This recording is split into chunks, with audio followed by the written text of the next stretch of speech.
Download Parivartan app and learn complete syllabus from standard 5th to 12th of Maharashtra State Board. Hello everyone, welcome to Super Excellence Academy's Parivartan app.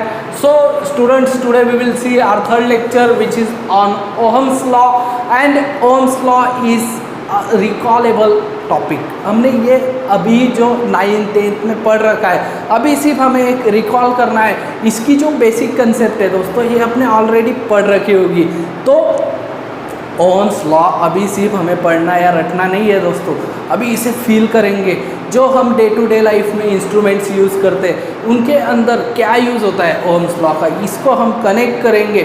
और दोस्तों फिर जो concept हमें आएगा, हमारे ध्यान में आएगा, तो वो अच्छे से दिमाग में स्टोर हो जाएगा. उसके लिए ज़्यादा कोशिशें करने की ज़रूरत नहीं गिरेगी.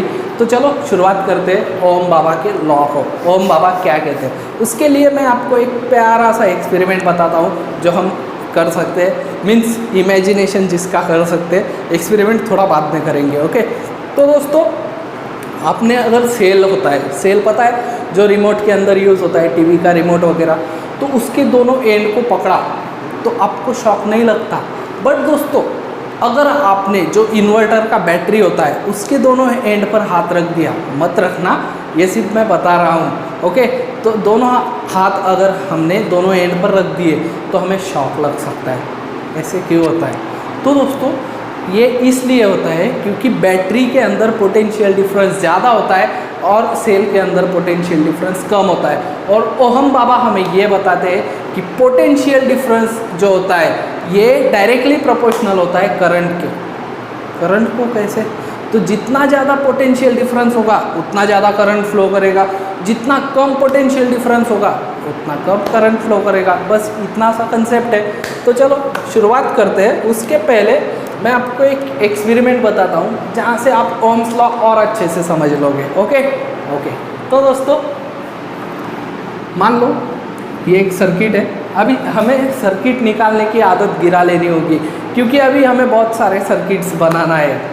जो चैप्टर है हमारा इलेक्ट्रिक करंट थ्रू कंडक्टर्स, तो इसके अंदर बहुत सारे सर्किट्स की हमें स्टडी करना है. ओके, तो दोस्तों यहाँ मैं बैटरी लगाता हूँ, एक सेल लगाता हूँ, मान लो एक सेल है.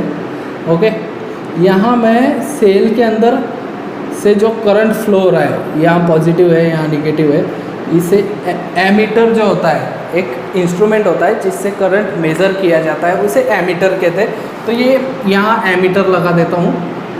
यहाँ दोस्तों एक लाइट लगाता हूँ. ओके, जो एमीटर को कनेक्ट करे. और दोस्तों यहाँ एक वोल्ट मीटर लगाता हूँ जो पोटेंशियल डिफरेंस काउंट करेगा.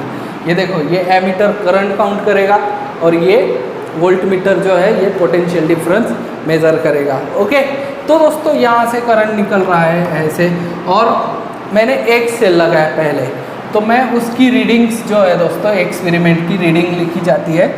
एक मिनट में पेन चेंज करता हूँ.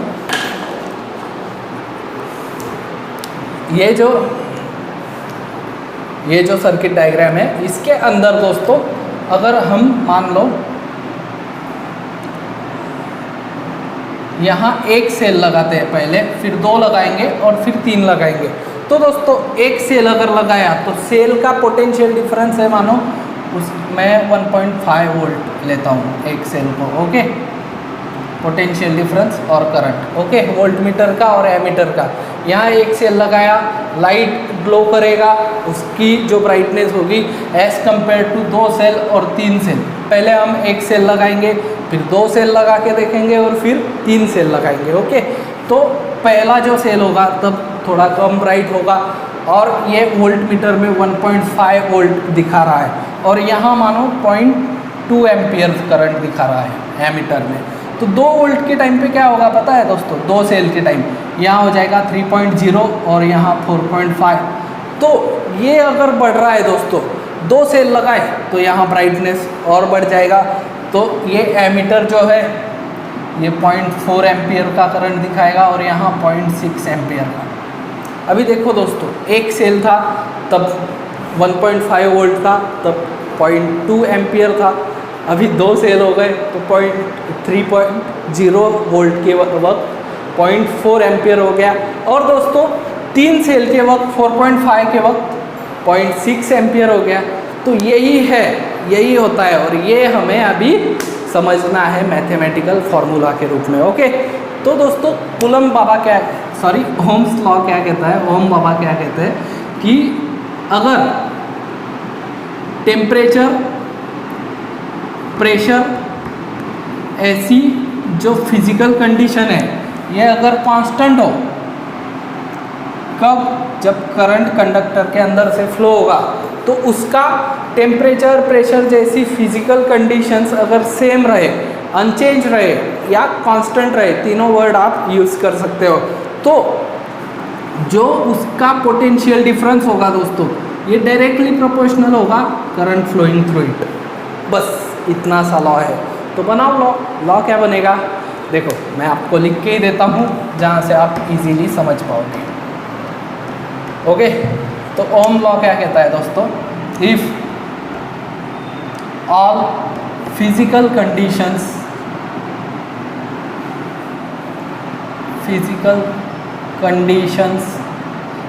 कंडीशंस माने दोस्तों टेम्परेचर, प्रेशर, ह्यूमिडिटी, ऐसी कुछ चीज़ें।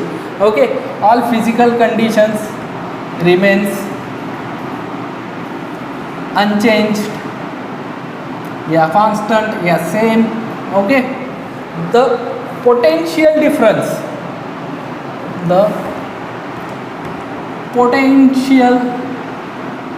difference across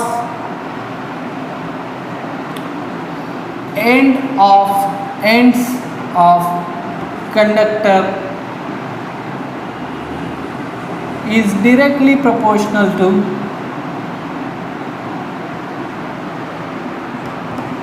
current flowing through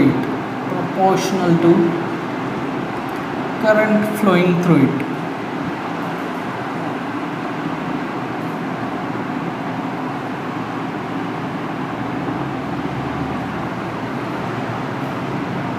okay, तो ये मिटा दे। ओके, ये है, आप स्क्रीनशॉट ले सकते हो, आपको अच्छे से समझ में आ गया होगा। ओके दोस्तों, तो मैथमेटिकल फॉर्मूला फिर एक बार देखते हैं। V is directly proportional I होगा।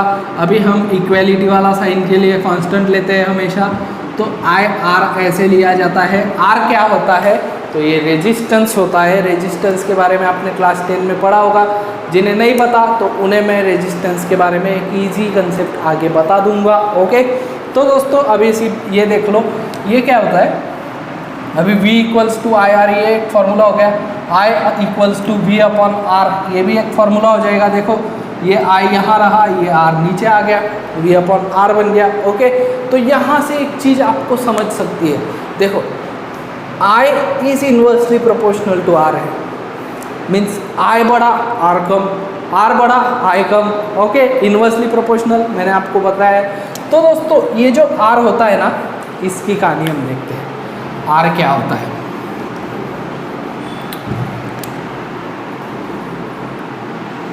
ये R होता है दोस्तों रेजिस्टेंस।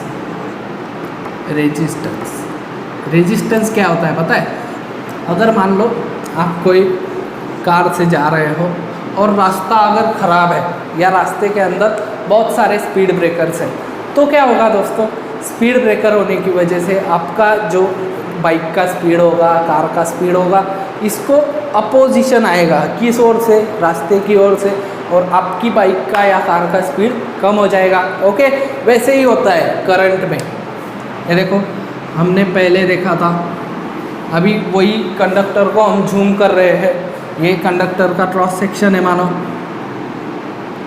ओके, इसके अंदर छोटे छोटे इलेक्ट्रॉन मूव कर रहे हैं कहीं भी, ये ऐसे। ओके, तो दोस्तों इन्हें एक ही डायरेक्शन में मूव कराने के लिए एक वेलोसिटी मिलती है, उसे हम कहते हैं ड्रिफ्ट वेलोसिटी, जो हमने पहले लेक्चर में देखा था। इसीलिए कहता हूँ जो ये पहला लेक्चर देख रहे हैं तो उन्हें मैं रिकमेंड करता हूँ आप फटाक से जाइए, प्लेलिस्ट ओपन कीजिए और पहले लेक्चर से टॉपिक देखिए, आपको अच्छे से समझेगा। ओके, तो ये ड्रिफ्ट वेलोसिटी इन्हें मिलती है, फिर ये एक डायरेक्शन में जाने की कोशिश करते हैं। तो दोस्तों ये एक डायरेक्शन में जाते वक्त अगर इन्हें भी जो कंडक्टर है ये कुछ दिक्कतें प्रदान करे या कुछ अपोजिशन दे, कुछ अपोज दे इन्हें, तो वो जो प्रॉपर्टी है मटेरियल की अपोजिशन देने की, तो वो अपोजिशन को हम कहते हैं रेजिस्टेंस और वो प्रॉपर्टी को कहते हैं रेजिस्टिविटी। रेजिस्टिविटी के बारे में बाद में देखेंगे। तो अभी आपको यही समझ लेना है कि ये जब ऐसी एक डायरेक्शन में जाएंगे तो कंडक्टर जो होगा मीन्स जो भी मटेरियल होगा, किसी के अंदर रेजिस्टेंस ज़्यादा होगा, किसी में कम होगा, तो कंडक्टर जो अपोजिशन प्रदान करेगा, जो नहीं जाने देगा, उसे हम कहेंगे रेजिस्टेंस। ओके, तो रेजिस्टेंस का डेफिनेशन आप इजीली लिख सकते हो। क्या होगा दोस्तों? It is opposition offered by conductor to flow of current. Okay, लिख के दो। ओके, तो रेजिस्टेंस का डेफिनेशन होगा opposition offered by conductor to flow of current।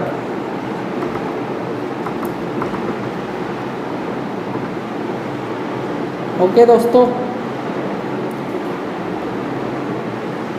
Okay, ये करंट है, हाँ, ये आपको ध्यान रखना है। तो R का फॉर्मूला क्या होगा दोस्तों? तो R का फॉर्मूला होगा V/I। ऐसे देखो, ये R इधर आ जाएगा, ये VI ऐसे हो जाएगा। ओके ओके, तो दोस्तों इसका जो यूनिट होता है, यूनिट ये होता है V/I मीन्स वोल्ट पर एम्पियर। सॉरी, ये हमेशा ध्यान रखिएगा, जो यूनिट होता है दोस्तों, तो इसका इनिशियल वर्ड है, पूरा नाम लिखने के वक्त ये हमेशा स्मॉल लेटर्स में लिखे जाता है। तो ये होगा वोल्ट अपॉन एम्पियर, जिसे हम ओहम बाबा ने बताने की वजह से ओमेगा ये ग्रीक लेटर से डिनोट करते हैं और इसे ओहम कहते हैं। ओके, तो ये 9-10th वाली बातें हैं। ओके, ध्यान रखनी है। बट आया समझ में? तो इसका एक अपोजिट वाला पार्ट है, वो भी हमें अच्छे से समझना है। वो होता है दोस्तों कंडक्टेंस। कंडक्टेंस क्या होता है? कंडक्टेंस दोस्तों जैसे रेजिस्टेंस जो है, अभी देखो, जो बाइक से आप रोड से जा रहे थे, तो रोड पे जो स्पीड ब्रेकर बना है वो तो आपकी बाइक के लिए एक अपोजिशन भी प्रदान कर रहा है। पर दोस्तों जो स्पीड से आप जा रहे हो तो कुछ अच्छी चीज़ें भी रोड से आपको मिलती है जो स्पीड प्रदान करती है। मान लो जो रोड का वो वाला पार्ट है जो अच्छा है, तो वैसे ही कंडक्टर में भी कुछ चीज़ें ऐसी होगी जो करंट को बोलेगी जाओ जाओ जाओ भैया जाओ जल्दी। ओके, तो वही होता है कंडक्टेंस, जो इलेक्ट्रॉन को कहेगी और जिसकी वजह से करंट अच्छे से मूव करेगा, फास्ट फ्लो करेगा। ओके, तो कंडक्टेंस होता है दोस्तों 1/रेजिस्टेंस, बस। It is reciprocal of resistance, यही उसका डेफिनेशन है। ओके, तो इसका जो यूनिट होता है दोस्तों ये होता है, इसका फॉर्मूला देखते हैं सबसे पहले। ये C से डिनोट होता है, तो ये होगा 1/R। अभी R क्या होता है? तो 1/VI, तो ये हो जाएगा I/V। इसका यूनिट ऑफ कंडक्टेंस क्या होगा दोस्तों? तो ये हो जाएगा, देखो, एम्पियर पर वोल्ट। इसे दोस्तों उल्टे ओम से डिनोट किया जाता है, या ऐसे भी डिनोट किया जाता है, इसे ऐसे भी डिनोट किया जाता है, और इसे 1/ओम भी कहा जाता है और सीमेंस भी कहा जाता है। ओके, अभी दोस्तों हमने ये तो देख लिया कि ओम्स लॉ ये कहता है, ओम्स लॉ वो कहता है, पर दोस्तों ओम्स लॉ का ओरिजिन कहाँ से, ये अभी देखते हैं। अभी दोस्तों हमें देखना है physical origin of Ohm's law. इसके अंदर एक प्यारा सा डेरिवेशन आपको दिया गया है जो मुझे लगता है बोर्ड पॉइंट ऑफ व्यू से बहुत ज़्यादा इंपॉर्टेंट है, तो अच्छे से देखिए दोस्तों। अभी मैं आपको एक कंडक्टर दिखाता हूँ जूम करके हुए, जो हमने पहले लेक्चर में भी ये टॉपिक देखा था दोस्तों। यहाँ इलेक्ट्रॉन्स है, ओके, जो फ्री इलेक्ट्रॉन होने की वजह से रैंडम मोशन में है, कहीं भी मोशन, कहीं भी घूम रहे हैं। ओके, तो हम क्या करेंगे, ये कंडक्टर को एक बाहर से इलेक्ट्रिक पोटेंशियल से जोड़ देंगे, जिसकी वजह से इन्हें ड्रिफ्ट वेलोसिटी मिलेंगी और ये सब एक डायरेक्शन में फ्लो करने लगेंगे। ओके, ये जो पोटेंशियल यूज़ किया इसकी वजह से यहाँ बनी इलेक्ट्रिक फील्ड। ओके, तो दोस्तों इलेक्ट्रोस्टैटिक्स के फॉर्मूले को याद करते हैं। इलेक्ट्रिक फील्ड क्या होगी? Force upon charge. ओके, तो ये जो इलेक्ट्रिक चार्ज है, छोटे छोटे इलेक्ट्रॉन्स, ये जो फोर्स महसूस करेंगे वो तो हमें F से मिल गया, बट Q क्या है? चार्ज। तो चार्ज कौन से हमारे पास? E, तो हम यहाँ लिख सकते हैं F/E। ओके, ये फॉर्मूला हो गया। तो मैं फोर्स को थोड़ा रीअरेंज करता हूँ और ये फॉर्मूला बना देता हूँ ऐसे, ये E को इधर लेके आया, देखो बन गया फॉर्मूला। इसे कहता हूँ इक्वेशन नंबर 1। दोस्तों अभी मुझे बताओ, जब से आपने फिजिक्स अच्छे से पढ़ना शुरू किया है, आपको फोर्स का एक फॉर्मूला अच्छे से पता है, क्या होता है? Mass into acceleration. तो फोर्स क्या हो जाएगा दोस्तों? F = ma, ये भी हमें पता है। तो दोस्तों अभी हम ये मानते हैं, लेट इधर पहले ही मान लेना ये, let m = mass of electron. ये डेरिवेशन प्रूफ करने के वक्त ये पहले ही मान लेना, मैं आपको बताना भूल गया था। ओके, तो F = हो गया, ये E है।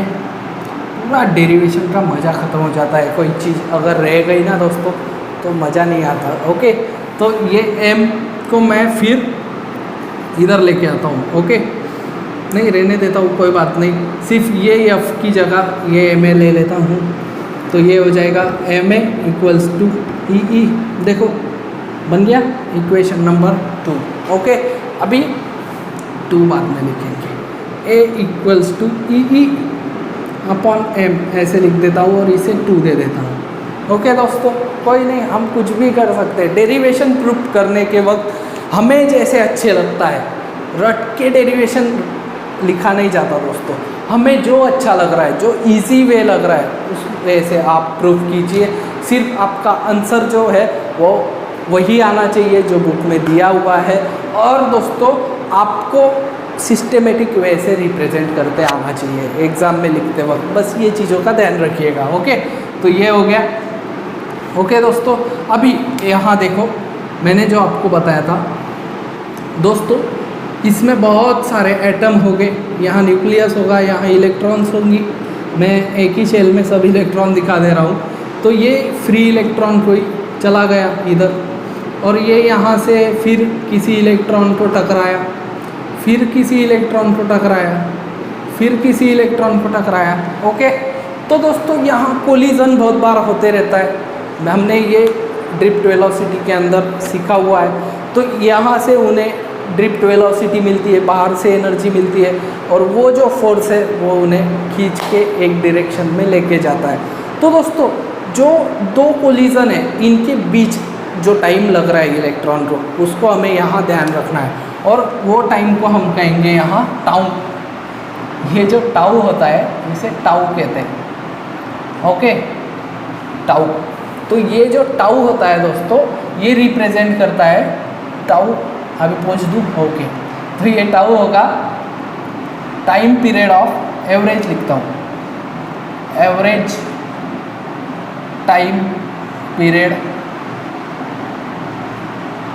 Between 2 successive collision.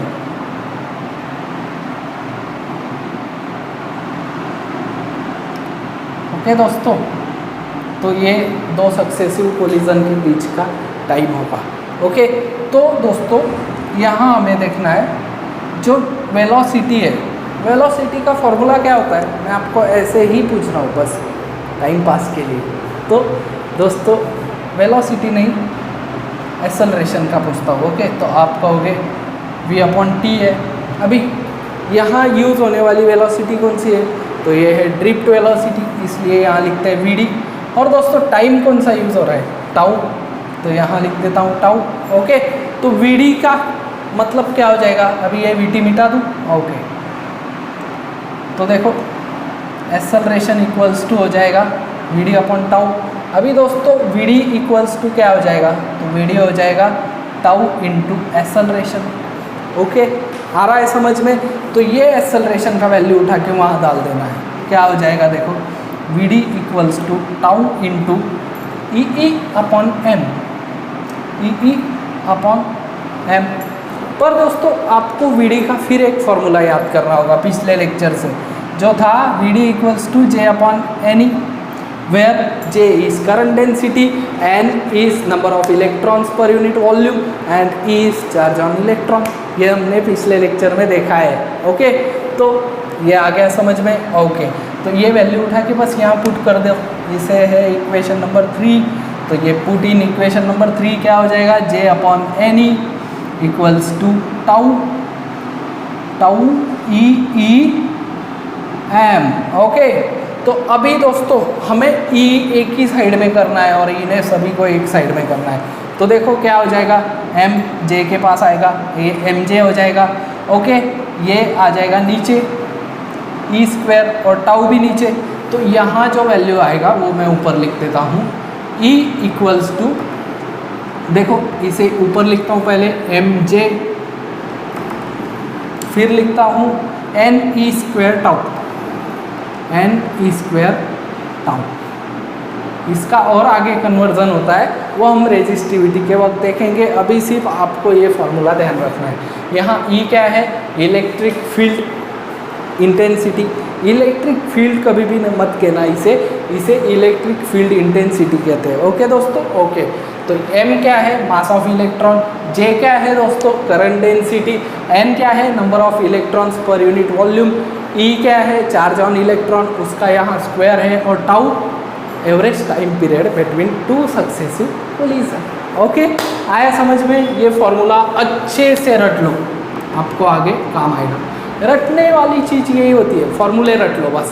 ओके, आया समझ। अभी हम देखेंगे दोस्तों, ओहम्स लॉ हर मटेरियल के अंदर फॉलो नहीं किया जाता। कुछ मटेरियल ऐसे होते जो ओहम्स लॉ को फॉलो करते, ओबे करते, और कुछ मटेरियल ऐसे होते जो ओहम्स लॉ नहीं मानते, जो ओबे नहीं करते। तो ऐसे कुछ मटेरियल्स में क्या होता है वो हम देख लेंगे। ओके, तो दोस्तों हमने ये ऐसा एक्सपेरिमेंट पहले किया। ओके, तो मैं यहाँ एक ग्राफ बनाता हूँ, इसे आई कहता हूँ, इसे वी कहता हूँ। ओके, ओके, तो यहाँ लेते हैं 1 2 3 4 5। ओके, यहाँ लेते हैं 0.1 0.2 0.3 0.4 और बढ़ा दे। ओके, बढ़ा देते हैं 0.5 0.6। तो दोस्तों यहाँ अगर ग्राफ निकालना है तो ग्राफ कैसे बनेगा, देखो 1.5 टू दी 0.2, तो यहाँ से ऐसे ऐसे। ओके, ये एक पॉइंट आ गया। अभी ये 2 है, ये 3 है, तो यहाँ से 3.4, ये एक पॉइंट आ गया। ओके, यहाँ 4.5 टू दी 6। तो देखो दोस्तों, अभी मैंने इतना एक्यूरेसी से नहीं लिया, फिर भी आपको एक चीज़ समझ में आ रहा है, यहाँ से स्ट्रेट लाइन पास हो रही है। तो दोस्तों जो ओहम्स लॉ अगर जब भी मटेरियल फॉलो करेगा तो I वर्सेस V का जो कर्व होगा वो हमेशा स्ट्रेट लाइन होगा। ओके, तो जो मटेरियल के अंदर अगर रेजिस्टेंस कांस्टेंट रहता है, देखो हमने फॉर्मूला बनाया ओहम्स लॉ का रेजिस्टेंस का, V अपॉन I। ओके, और V is directly proportional to I। Okay, तो V बढ़ा तो I बढ़ेगा, I बढ़ा तो V बढ़ेगा। तो दोस्तों जो मटेरियल ओहम्स लॉ को फॉलो करेंगे उन्हें हम कहेंगे ओमिक कंडक्टर्स। क्या कहेंगे, ओमिक कंडक्टर्स। ओके, उनके बारे में तो इतना कुछ जानने जैसा नहीं है, यही सब चीज़ें होगी। उसके अंदर जो I वर्सेस V का ग्राफ होगा वो स्ट्रेट होगा, रेजिस्टेंस सेम रहेगा, बस यही चीज़ें। ओके, पर दोस्तों जो नॉन ओमिक कंडक्टर्स होते हैं, कुछ होते हैं जो ओहम्स लॉ को नहीं मानते, उनके बारे में अभी हमें डिटेल में देखना है। तो दोस्तों ये जो कंडक्टर्स होते हैं, तो मान लो डायोड है, डायोड ये वर्ड आपने सुना होगा, तो ये इनका ग्राफ ऐसे बनता है। ओके, मतलब ये जो होते हैं इनके अंदर रेजिस्टेंस चेंज होता है, कुछ जब ज़्यादा करंट फ्लो होता है तभी, मीन्स जब ज़्यादा वोल्टेज अप्लाई होगा तभी कंडक्टर फ्लो में करंट फ्लो होगा। यहाँ देखो, जब ये जीरो है, जब current zero, voltage zero, current भी जीरो, जब वोल्टेज थोड़ा बढ़ा करंट भी थोड़ा बढ़ा, वोल्टेज और ज़्यादा बढ़ा करंट और ज़्यादा बढ़ा, वोल्टेज और ज़्यादा बढ़ा करंट बढ़ा, ऐसा हो रहा है। यहाँ देखो, यहाँ कुछ पॉइंट तक ये करंट बढ़ रहा है, वोल्टेज जीरो है, ओके। तो ऐसे होता है, कुछ जो होते हैं वहाँ ऐसा होता है ग्राफ। तो आपको ये ध्यान में रखना है दोस्तों कि जो नॉन ओमिक कंडक्टर्स होते हैं इनका रेजिस्टेंस कांस्टेंट नहीं रहता, ये ओम्स लॉ को फॉलो नहीं करते। और दोस्तों इनका जो ग्राफ है I वर्सेस V का ग्राफ, ये स्ट्रेट लाइन नहीं होता। ये तीन चीज़ें, ओके, आया समझ में? ओके, तो मैं पॉइंट्स भी लिख के देता हूँ, आपको ये चीज़ ध्यान में रखनी है, ओके। तो नॉन ओमिक कंडक्टर क्या है? Do not obey Ohm's law, obeys Ohm's law, okay. ये पहला पॉइंट। Resistance not constant. और क्या होगा दोस्तों? I versus V graph, curve भी कह सकता हूँ, ग्राफ भी कर्व कहता हूँ। V curve is not a straight line. तो ये तीन चीज़ें आपको नॉन ओमिक मटेरियल्स में, नॉन ओमिक कंडक्टर्स में ध्यान में रखनी है।